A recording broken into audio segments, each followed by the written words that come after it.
নমস্কার। আজকে আমাদের এই কাঞ্চনপুর এলাকা গাজীরামবাড়ি স্কুল প্রাঙ্গণে যে নির্বাচনী জনসভা, আসন্ন লোকসভা নির্বাচনকে কেন্দ্র করে সেই নির্বাচনী সভায় উপস্থিত আছেন। একটু আগে যিনি ওনার মূল্যবান বক্তব্য এখানে রেখেছেন, আমাদের সবার প্রিয় আদরণীয় ভারতীয় জনতা পার্টির ত্রিপুরা প্রদেশের সভাপতি শ্রী রাজীব ভট্টাচার্য মহোদয় আমাদের মাঝে উপস্থিত আছেন।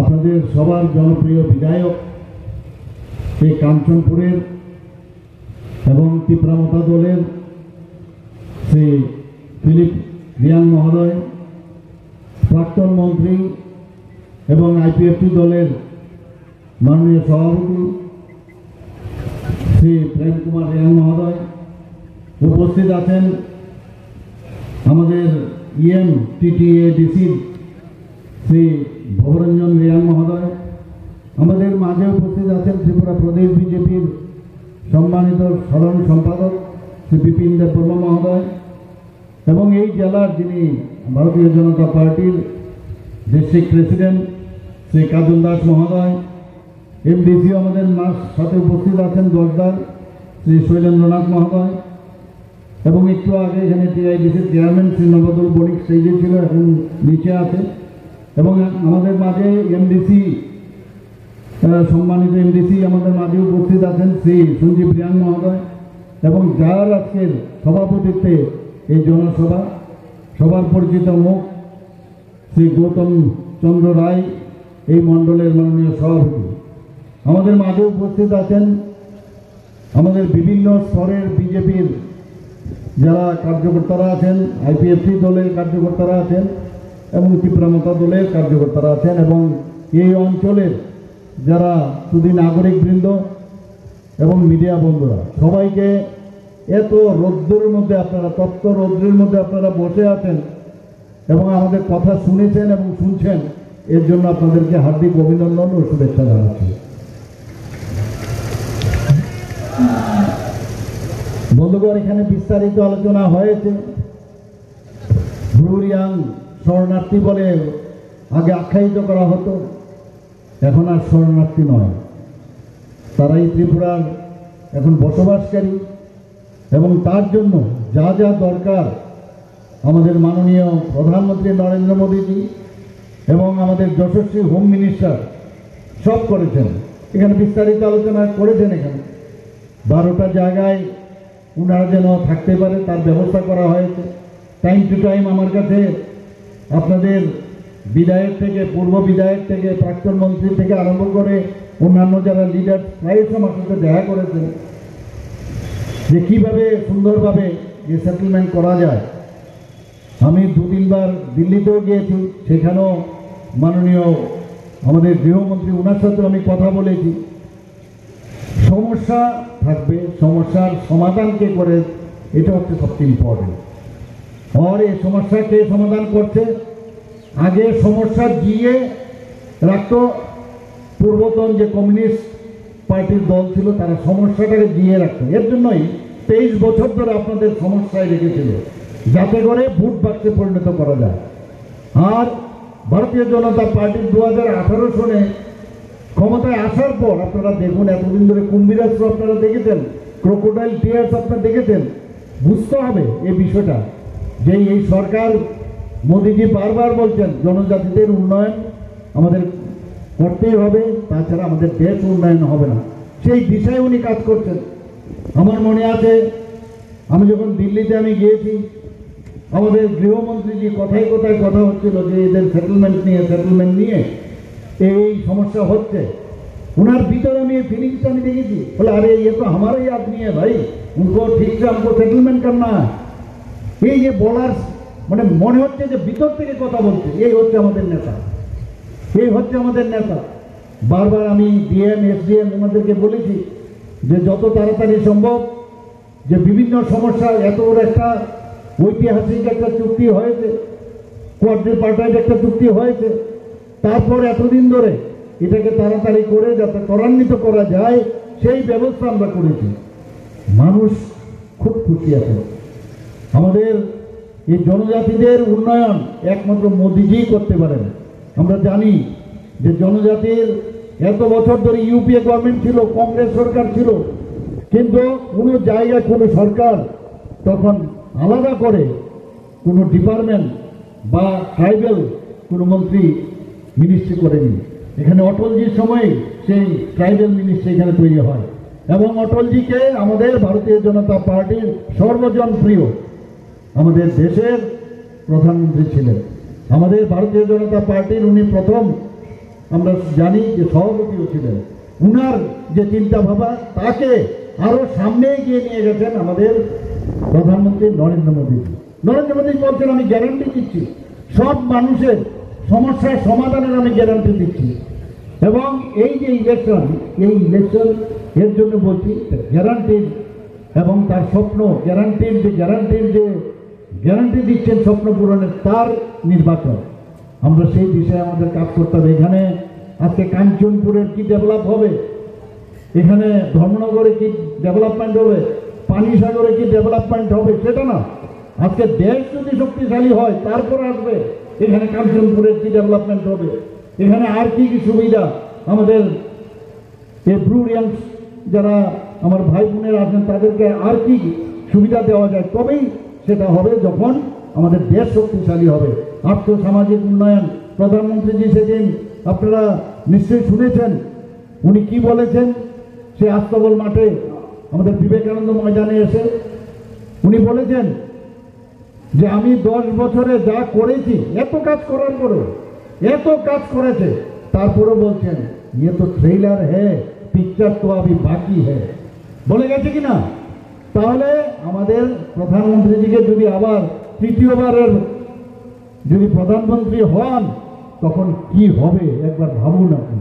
এখানে রাজীববাবু বলেছেন যে নর্থ ইস্ট অ্যাক্ট ইস্ট পলিসিতে এই আমাদের নর্থ ইস্টকে এতদিন ধরে কেউ ধ্যান দেয়নি।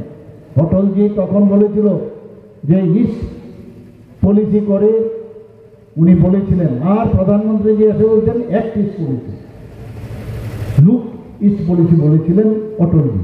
সেখান থেকে শুরু হয়েছে অ্যাক্ট ইস্ট পলিসিতে আমাদের মাননীয় প্রধানমন্ত্রীজি আমাদের হীরা মডেল দিয়েছে। ন্যাশনাল হাইওয়ে 6টা, আরও 4টার জন্য তার জন্য অলরেডি প্রিন্সিপাল উনি বলেছেন দেবেন। আমাদের 4টা রোপওয়ে দিয়েছে। ইন্টারনেট আমাদের থার্ড স্ট্রংগেস্ট ইন্টারনেট সারা ভারতবর্ষের মধ্যে। রেলওয়ে দিয়েছে, আমরা আজকেও আমি রেলে আসছি, এতগুলো রেল আমরা ভাবতে পারিনি। রাজধানী এক্সপ্রেস, কাঞ্চনজঙ্ঘা সব যাচ্ছে এখন ত্রিপুরার থেকে। আগামী দিনে বন্দে ভারত এখানে আসবে, ইলেকট্রিফিকেশন হয়ে গেছে। তো সেইভাবে আমাদের মাননীয় প্রধানমন্ত্রীজি আমাদের জন্য বিশেষ করে ত্রিপুরার অনেক আমরা লাভবান হয়েছি। আজকে এই যে ইয়াংদের জন্য আমরা জানি এখানে একটু আগে আমাদের ছোট ছোট মেয়েরা এখানে ডান্স করেছে, রাম মন্দির ওখানে তৈরি হয়েছে, ওইখানে আমাদের অযোধ্যাতে মাননীয় প্রধানমন্ত্রী রাম মন্দির তৈরি করেছেন। আর ত্রিপুরাতে ইয়াং যারা আছেন এখানে সম্প্রদায়, তারা অনেক আগে এখানে রাম মণ্ডলী করে রামের পূজা এখানে করে আসছেন এত বছর ধরে। এর জন্য আমি ওনাদেরকে ধন্যবাদ দেব। আমার খুব ভালো লাগলো এখানে যেভাবে ওনারা এখানে নৃত্য পরিবেশন করলেন এবং আমাদেরকে স্বাগত জানালেন। আমরা চাই জাতি জনজাতি সবাই মিললে একটা সুন্দর ত্রিপুরা, একটা মডেল ত্রিপুরা আমরা বানাই আগামী দিন। আমরা চাই সবাই একসাথে, সবকা সাথ সবকা বিকাশ আর বিশ্বাস একটা প্রয়াস প্রধানমন্ত্রীজি বলছেন।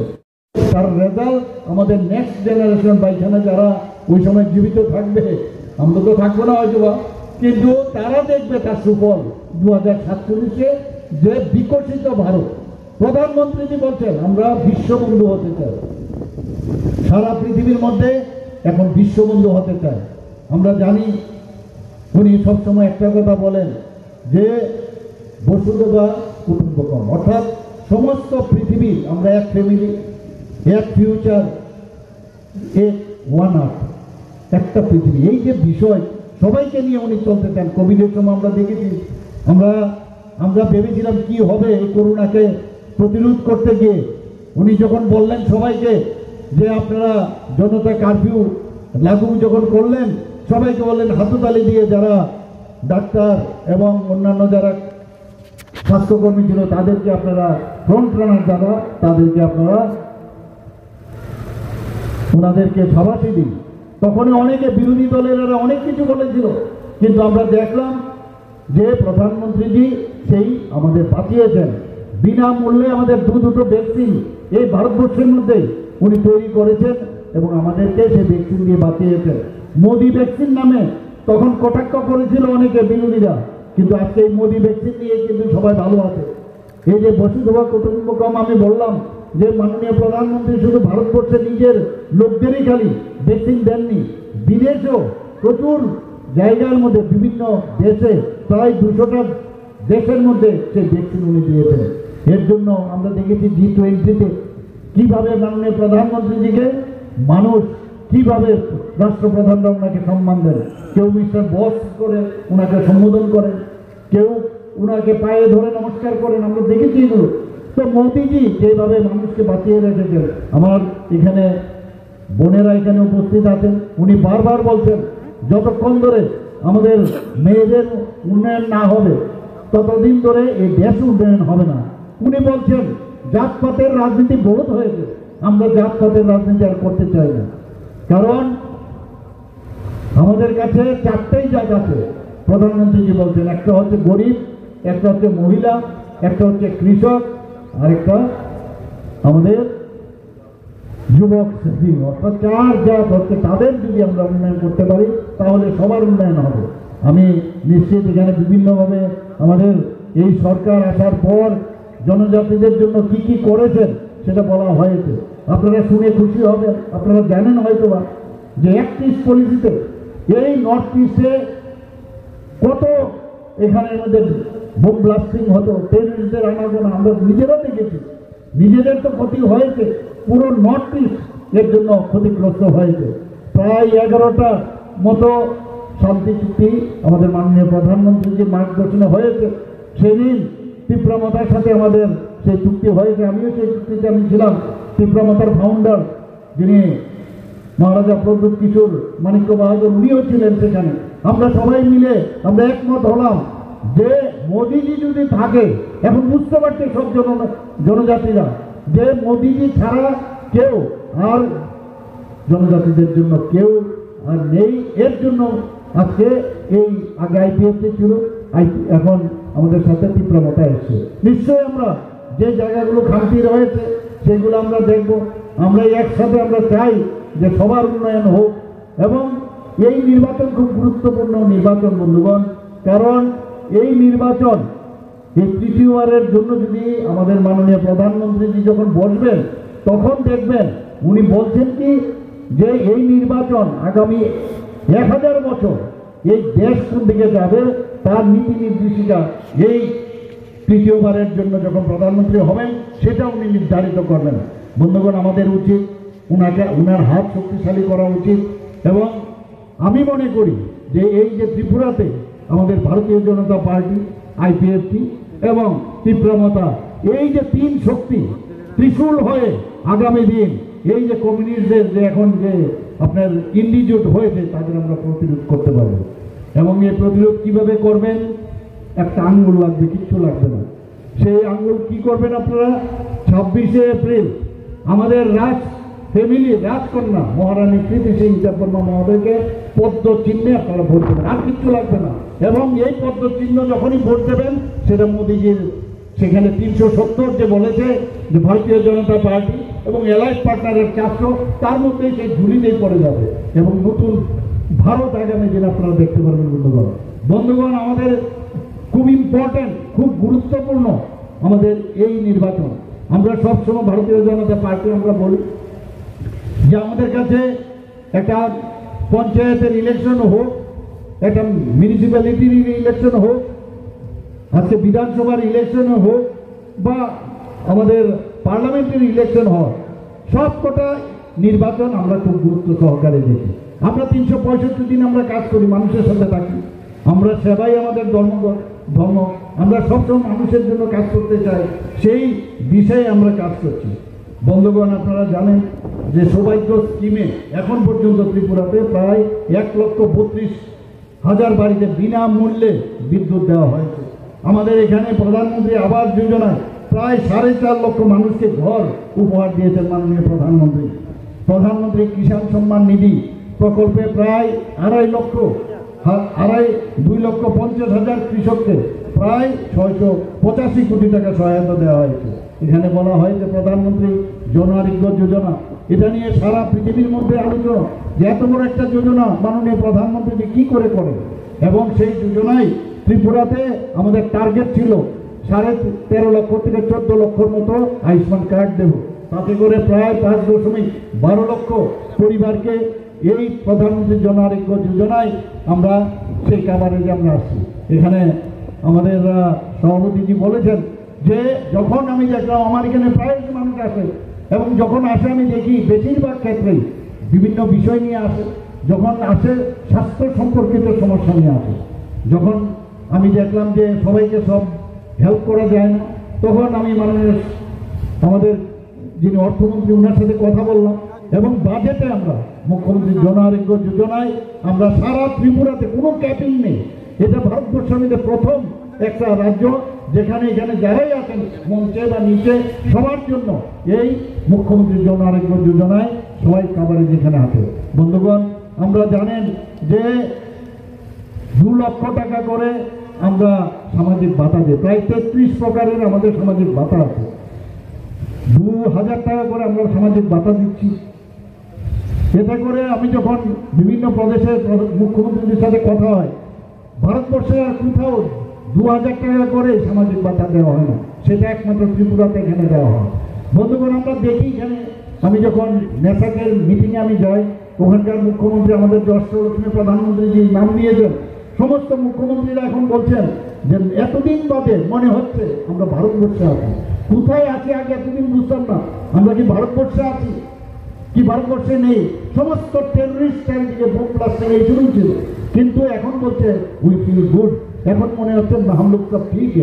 এই যে অবস্থা, একটা মুখ্যমন্ত্রীরা সবাই বলছেন, তো এই যে একটা ফিল গুডের একটা ভাবনা চিন্তা এসছে, আমরা আমাদের উচিত প্রধানমন্ত্রীর দিকে ওনার হাত শক্তিশালী করা উচিত। আমি এখানে আপনারা দেখেছেন প্রধানমন্ত্রীজি কি বলছেন।